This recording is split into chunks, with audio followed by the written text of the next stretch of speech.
life is about enjoyment.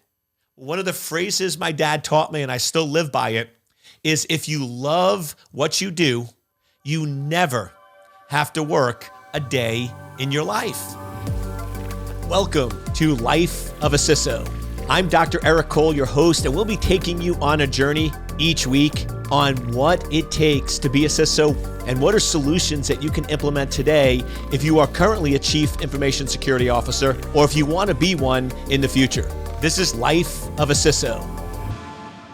Welcome to this week's episode of Life of a CISO with yours truly, Dr. Eric Cole, where it's one of my favorite times of the week where we get to sit down virtually, have a little chat, and talk about my favorite subject. So what I'd like to do on this episode is give you the 3 secret weapons of a world-class CISO. The 3 things that when I train CISOs, when I am a CISO, and when I help organizations, these are the 3 tools that you must master and that I always fall back on. So if I get stuck or something happens, these are going to be the 3 ninja grade, right? Whoa, right? Ninja grade tools that you can always utilize. But before we do that, I always like starting with a little Q&A, little open discussion. So I've been doing a lot of podcasts on security leadership, on being a Chief Information Security Officer, career tracks. And on one of the shows earlier this week, I was given an interesting question. And the question was, do I believe that cybersecurity is currently failing? Do I believe that cybersecurity is failing in organizations? And I always, when I get sort of those open-ended questions, I sort of want a caveat. First caveat, what do you mean by failure? So if you're going to go in and say fail, right, we need to clearly define what that means. So I said, in my mind, failing means you're not achieving the primary objective of cybersecurity, which is timely detection. So if you're compromised for more than 6 months and you're having damage of more than 50,000 records, right, I would say that's probably failing.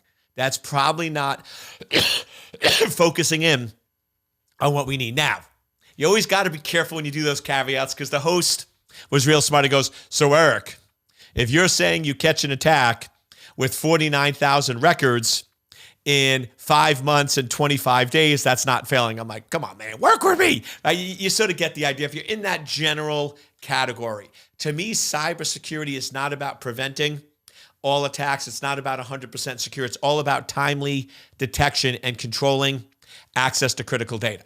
So to me, if you're not catching a data exfiltration or other type of attack within a 6-month period, I would say we're absolutely failing on that front.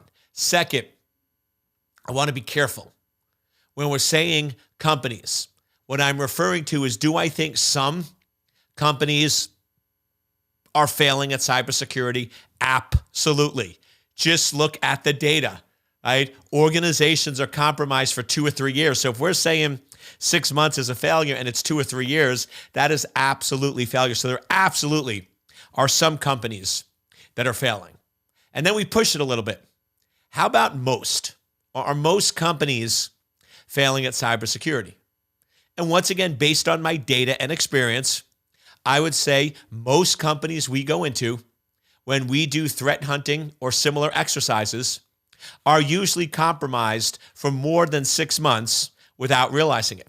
So I'd absolutely say that in my experience, most companies are failing at cybersecurity. However, I am not saying all companies, because there are some that are doing a good job and some that are properly performing security with timely detection.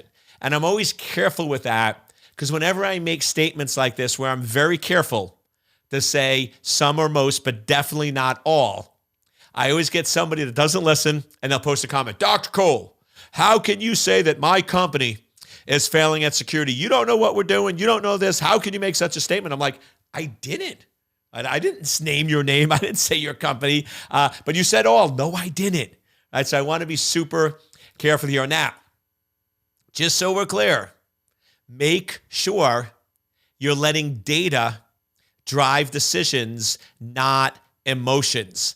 I can't tell you how many times I'll get people that go, Eric, we're absolutely secure. We're protected. We're that anomaly. We're that unicorn. We're doing what we're supposed to.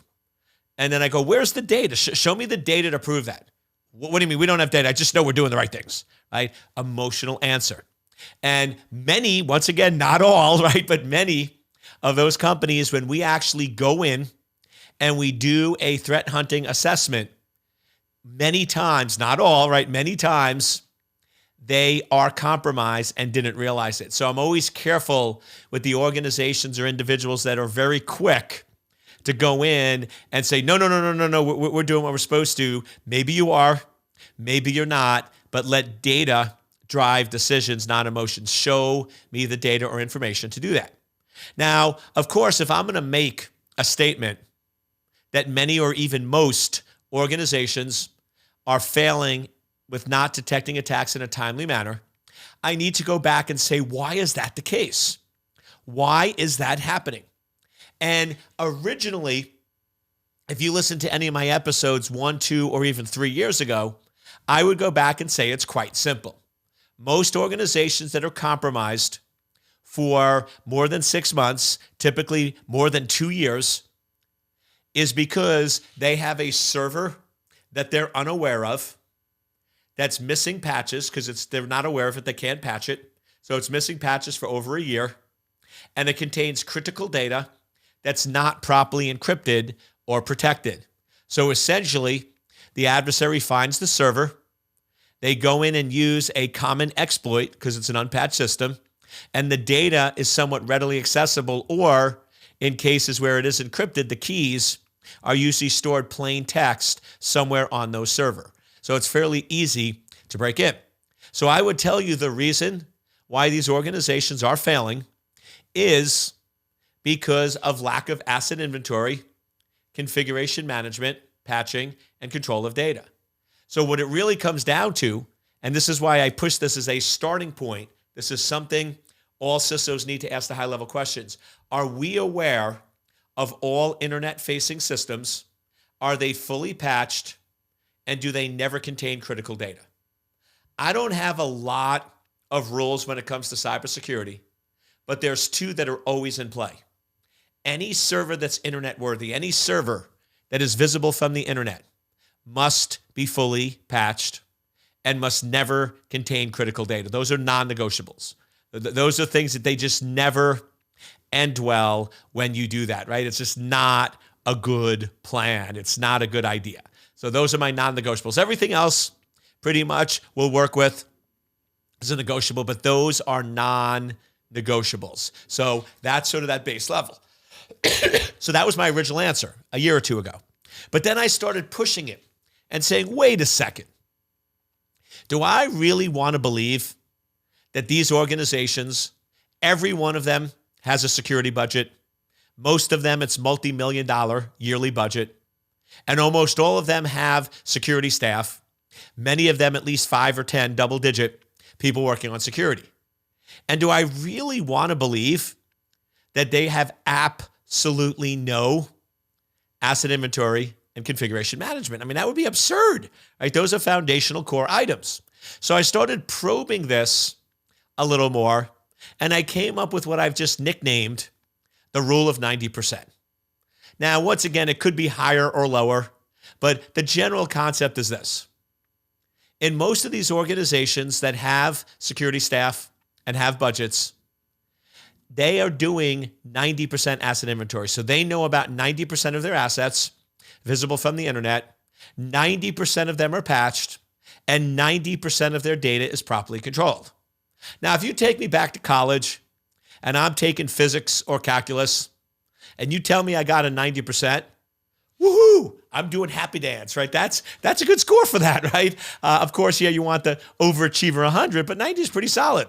However, in cybersecurity, that's not going to get the job done. Because let's just simple. If you have 100 servers and you only know about 90%, that's 10 servers you're unaware of. And that's 10 servers that are unpatched and 10 servers that contain critical data that's not properly protected.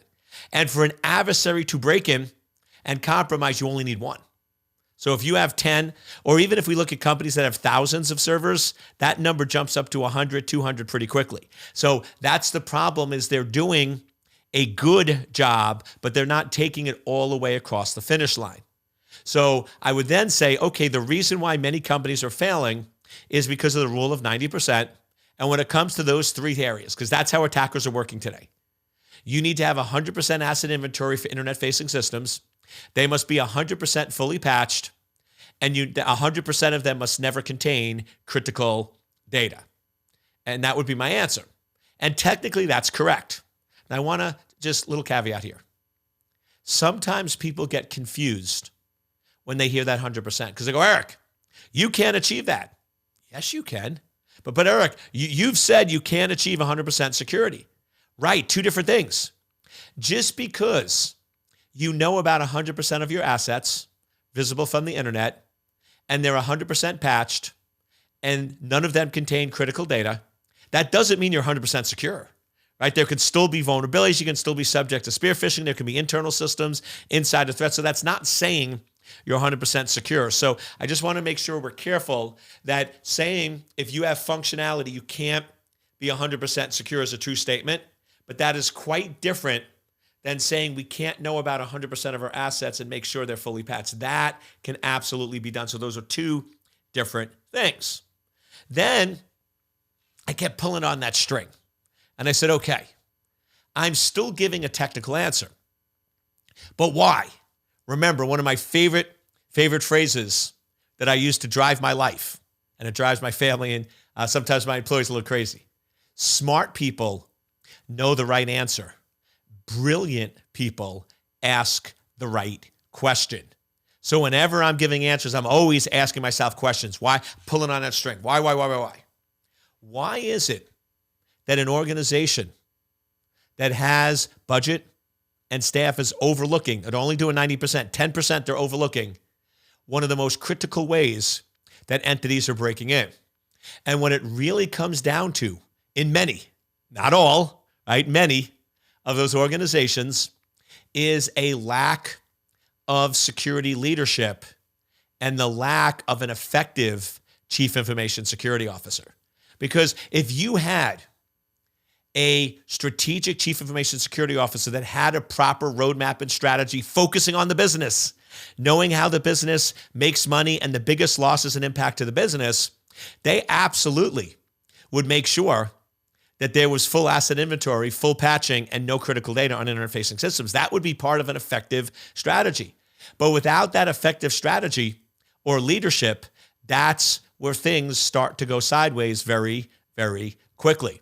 So that, once again, takes me to the whole point of life of a CISO, because I truly believe that the number one problem in cybersecurity today is that chief information security officers are still viewed as a technical career track, as a promotional path for a world-class engineer. And once again, the world needs world-class engineers, and the world needs world-class cybersecurity strategists. They are two different positions. If you love technology, if you love being in control, if you love hands-on solving the problem, and you want to be the hero in every situation, you should put in to be a chief scientist, a lead cybersecurity engineer, a chief evangelist, whatever title you want. But if you like to be technical and solve the problem, you should not be a chief information security officer. A chief information security officer is a business executive that focuses on strategy. And I see this even recently when we're pushing out our CISO cert. We're getting great reception, where we're going in and we're doing knowledge transfer, we're doing coaching, peer group, just great thing to really train up world-class CISOs. And there's always some people that comment going, Eric, you can't train somebody to be a CISO. The only way to be a CISO is to work in cybersecurity for 12 to 15 years and then demand that the company promote you to a CISO. And I'm like, right? I'm like, that's crazy. That's like going in and saying the only way to be a pilot of an airplane is to be a mechanic for 12 to 15 years and then demand that the company promote you to a pilot. If that was the career track, how many of you would fly, right? How many would you get on that airplane? They're two different skills. Now, the world needs both, right? We absolutely need world-class mechanics. I mean, amazing job. They keep that airplane safe. I am very thankful that there's world-class mechanics because they're going to keep that plane in tip-top shape. But flying the plane is a completely different skill set. Just because you're good at one doesn't mean you're good at the other. And here's the real difference. Just because you enjoy one doesn't mean you enjoy the other. And that's really my big push. Because to me, life is about enjoyment. One of the phrases my dad taught me, and I still live by it, is if you love what you do, you never have to work a day in your life.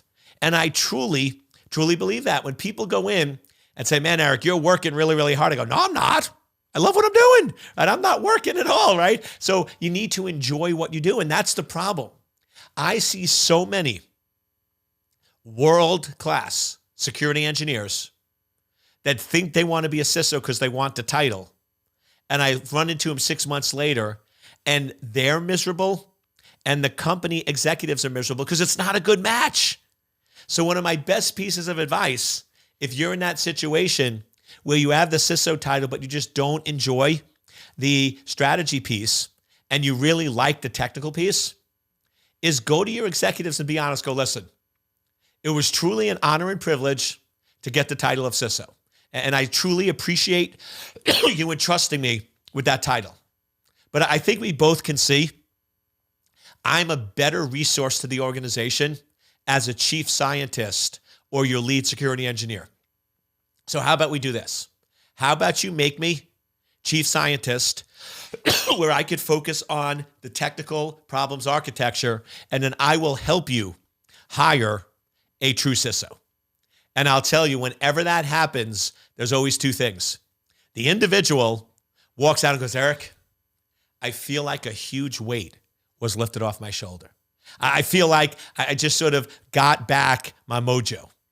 And then when I talk to the executives, they're relieved. They're going, Eric, that's so awesome because we like this person, but they're not in the right role. And if they stayed in the CISO role, we would have to get rid of them because they're not effective. They're not effective at strategy, but they're awesome at technical. So that's one solution. Now, if you're the other type, where you're in the CISO role and you really want to be a strategist, you really want to do that, you want to hang up your technical hat and you really want to lead and be that visionary, but you feel like you're in over your head because you don't have that training. That's the exact reason I created that CISO cert. And me or my team would love to talk to you. If you go to secure-anchor.com/CISO, we can go in and set you up with a consultation. I'll actually give you a free resource for you to sign up, some great videos, some ebooks, and then you can go in, set up a consultation, and we can tell you about that. So now that we've sort of covered why are some organizations failing because there's not that proper CISO, what are the three ninja tools of a world-class CISO? First one is the 2 questions. This is one that has saved my bacon. It's saved a lot of the people that I coach, and it's very, very effective. And what I mean by 2 questions is this. When most individuals and organizations are making decisions, they usually ask one question. And that one question, what is the value and benefit? What is the value and benefit by doing this? Now, here's the issue. There's always going to be a value or benefit. So they're going to go, oh, the value or benefit is we get more customers, we better serve our customers, we increase profitability, we increase revenue. And that's why organizations do some really crazy things because they're only asking one question. So they have incomplete and inaccurate data. What you need to always drive when you're in those situations is say, Mr. or Mrs. Decision Maker, can I ask a second question? And that second question is, what is the risk or exposure? And then with that data, you can say, okay, is the value and benefit worth the risk and exposure? And if they say yes, great. And if they say no, now here's the trick. If they are deciding that this value or benefit is so great to their business unit that they are willing to accept this risk, and this risk does not align with the risk posture of the organization, based on what you've agreed to as a business leader working with the other business leaders, this is too great a risk. You're going to tell them, listen, that's great. You have the responsibility and authority to make that decision. But if you're not willing to reduce that risk to this level, then whether you like it or not, I'm transferring this risk to you. And then one of the things a world-class CISO does is at their quarterly board meetings, most companies have quarterly board meetings, in which the CISO presents for 20 to 25 minutes. 5 of that minutes are the current risk transfers. So I'm going to go and say, okay, this quarter, we have 3 risk transfers. This vice president decided to roll out this system with this risk. I felt that it was too risky, but they needed to do it to run the business. So I just want to make sure everyone aware that that risk has been transferred to that person. Now what that does is that changes the paradigm, because the problem in the past was this.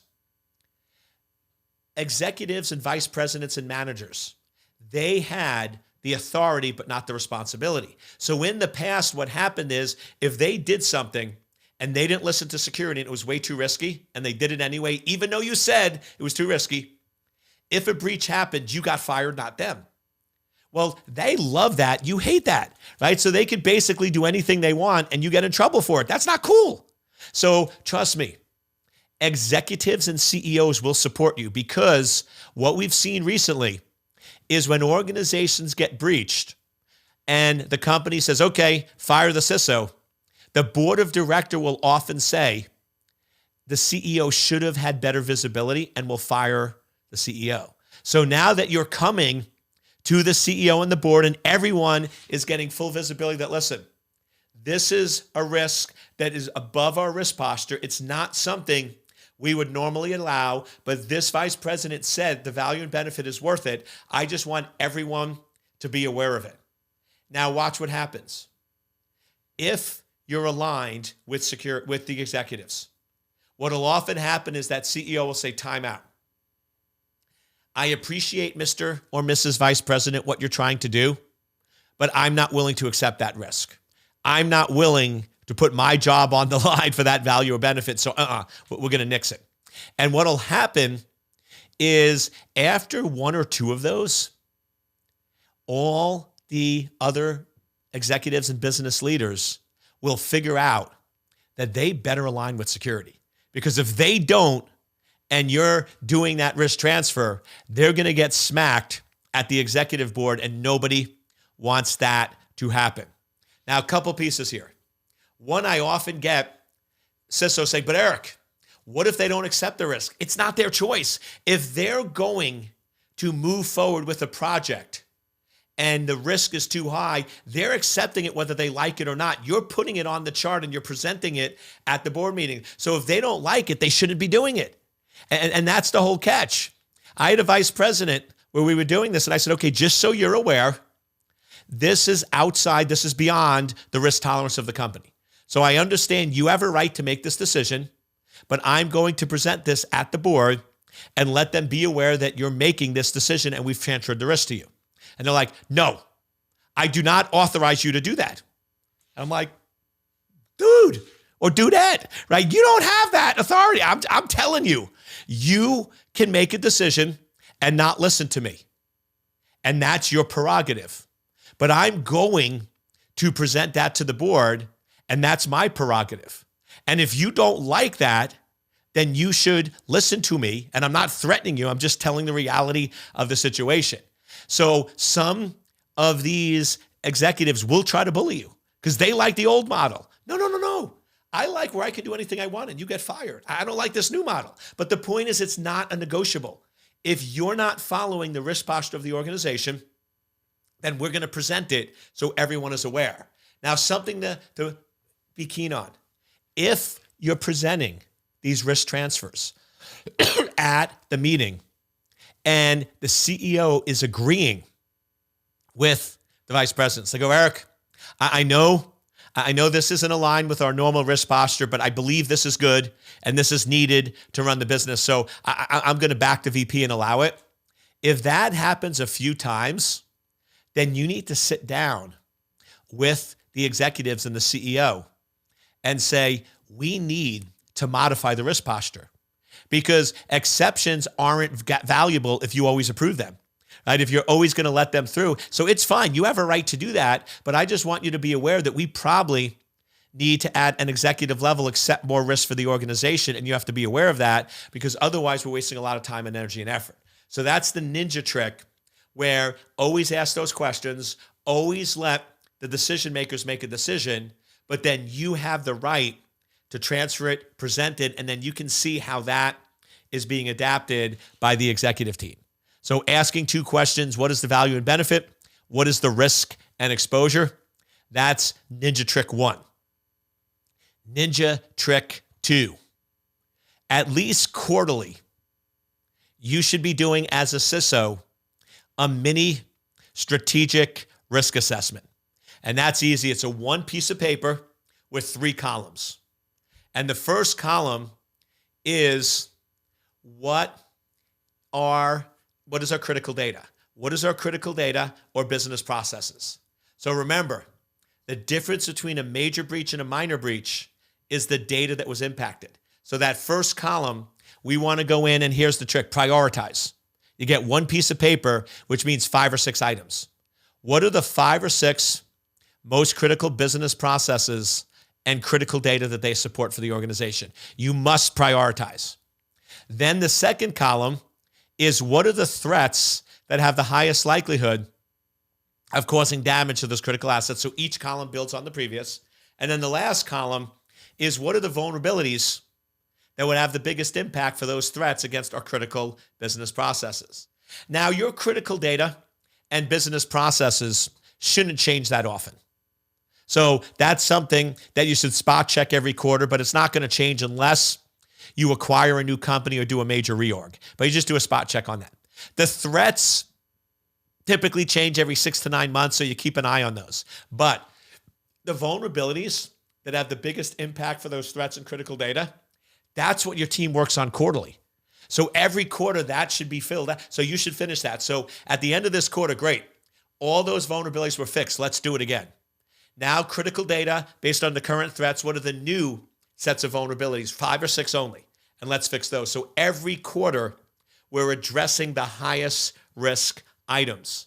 And that's so important because so many organizations are doing good things, but they're not doing the right things that really matter. So that's the second ninja trick, is quarterly go in and always assess top 5 or 6 critical assets, business processes, threats with the highest likelihood, and vulnerabilities with the biggest impact. Third ninja trick: when you're presenting to the board, you have one slide, and that slide is 4 columns. What is the risk? What's the likelihood of occurring? What's the cost if it occurs? And what's the cost to fix it? If you're going in with a deck of 30 or 40 slides that are super detailed and technical, abort the mission. Don't do it. It's going to backfire on you. Trust me. All executives care about is financial impact to the business. So what you want to do, one piece of paper, and typically I recommend whatever you're going to suggest you do, you have at least 3 times that. So if I'm going to go in and I'm going to suggest 4 items, here's the 4 top risks: likelihood of occurrence, cost of it occurs, and cost to fix it. I'm going to have the top 12. And the reason I do that is 2 things. One, it shows the executives that there's more risk. Because if you're only coming in with 4 and you're asking for 4, they could accidentally assume that if they give you the money for all four, you're going to be fully secure because you're not asking for anything else. I know that's not what you're saying, but I've seen that happen. Second, one of the big criticisms from executives is that cybersecurity people can't manage risk. They want to fix everything. They will bankrupt the company on fixing every single vulnerability. So now if you're saying there's 12 top risks and we only want to fix 4, you're showing them you know how to prioritize. You're showing them you know how to focus in on the top critical areas. So remember, world-class CISOs are strategic, and the 3 key weapons of any good CISO is always ask the 2 questions. What is the value and benefit? What is the risk and exposure? Second is do the mini risk assessment. Critical data, threats with the highest likelihood, vulnerabilities with the biggest impact. And when you present to the board, 1 piece of paper, 4 columns. What is the risk, likelihood of occurring, cost if it occurs, and cost to fix it? I'd love to hear from you. Please go and either drop a note below, or you can go and send me an email at ecole@secure-anchor.com. Thank you so much for listening to my show, Life of a CISO. And if you'd like to find out more information or get some free resources about our CISO cert, go to secure-anchor.com/CISO.